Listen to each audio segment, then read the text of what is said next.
For more on this, let's bring in Lieutenant Colonel James Carafano. He is with the Heritage Foundation. He's the Vice President for the National Security and Foreign Policy there. Thank you very much for talking to us. Did North Korea back down from its threat, and what was the purpose of this whole Christmas gift?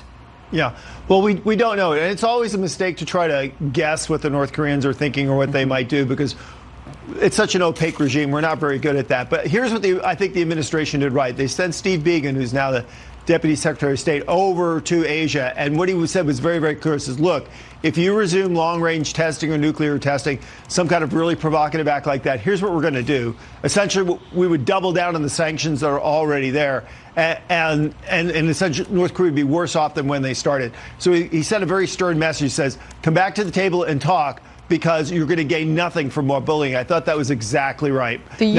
Sorry, yeah, keep going. We don't know exactly what impact it had on the Koreans, because we don't know what the North Koreans are actually going to do. But the U.S. did the right thing. Okay, so the U.S., need I remind everyone, has 400 nuke missiles in silos in Wyoming, right. silos in Wyoming, Montana, and North Dakota. They've got bombers and ballistic missile submarines as well. 3 methods to launch nuclear weapons, and the list goes on. North Korea knows this. So when they make these threats that seem to be more talk than action, one has to wonder, what kind of message is Kim Jong-un trying to send to President Trump, whom he has had these friendly encounters with?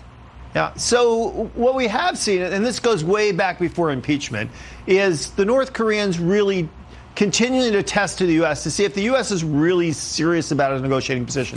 Essentially, the U.S. position is, look, we have to have a whole deal on the table. So it has to end with denuclearization and then normalization with North Korea. Now, we might do it in phases, but you've got to put the whole deal on there. And the North Koreans have constantly pushed back, really for over a year now, to see, is that really serious? They thought, well, it's just Bolton. When Bolton's gone, then the Americans will cave. Well, that didn't happen. And then they thought, well, maybe Trump's worried about getting reelected. And that didn't happen. So they're still in this thing. But one of the things we have to think about is maybe North Korea would do a deal with Trump. Okay. But they want to make sure he gets reelected first. All right. Meanwhile, China. I got to talk China, Iran, and Russia with you, because they are reportedly set to hold a joint naval drill starting tomorrow in the Indian Ocean. And this move is expected to deepen cooperation between the nations. It also comes, though, at a time of heightened tension between Tehran and the United States. So my question to you is, should the United States be worried? Not really. I mean, those 3 navies don't really have the capacity to do anything serious together. It's just more kind of Does the U.S. posturing. respond? No, I don't think so. I really don't think it's significant. They're allies of a kind, but they really can't do much to help each other. It's always been the problem with these countries, is their interests are different, their capabilities are different, and they can't really gang up on the United States. Okay. All right. Lieutenant Colonel James Carafano, thank you very much for talking to us. Happy holidays. Thanks for having me. So